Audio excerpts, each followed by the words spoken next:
Actually po ma'am, ang production po ng sibuyas is okay naman po siya. Okay. Ang presyo lang po ang may problema dito sa Bungabon. Hmm. So, kahit tumaas na po ang mga diesel, gasolina, pero hindi pa rin po nagbabago ang presyo ng sibuyas.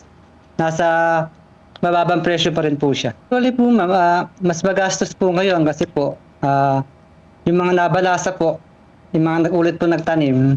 So, kasama po lahat sa gastos yun. Talaga po yung gastos po malaki. Mm.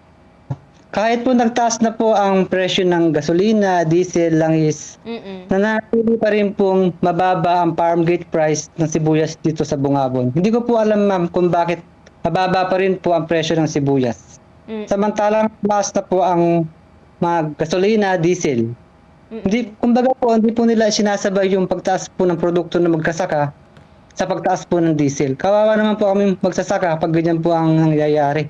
Po sa ibang bayan po is mas mababa pa rin po sa presyo dito sa Bungabon. Actually po, yung mismong buyer na rin po ang nagpupunta sa ibang lugar para po kumuha ng sibuyas. Kaya lang po, hindi po ganun kataas yung presyo. Actually po, ang red onion po is naglalaro lang po sa 30 to 35 pesos per kilo.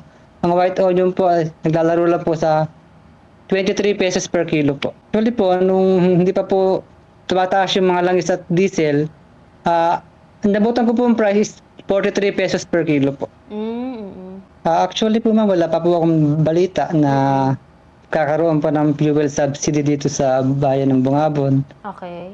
Wala pa rin po akong balita ma'am kung may ganun po talaga na bababa na fuel subsidy dito sa Bungabon. Okay po. Actually po ma'am, yung halimbawa po yung 5,000 na fuel subsidy sa 100 pesos per liter po ng diesel na gagamitin ko. Actually po, ang farm ko po rito is non-irrigated. Okay. Hindi po kami, opo. Ang ginagamit ko po is water pump na ginagamitan ko po ng makina.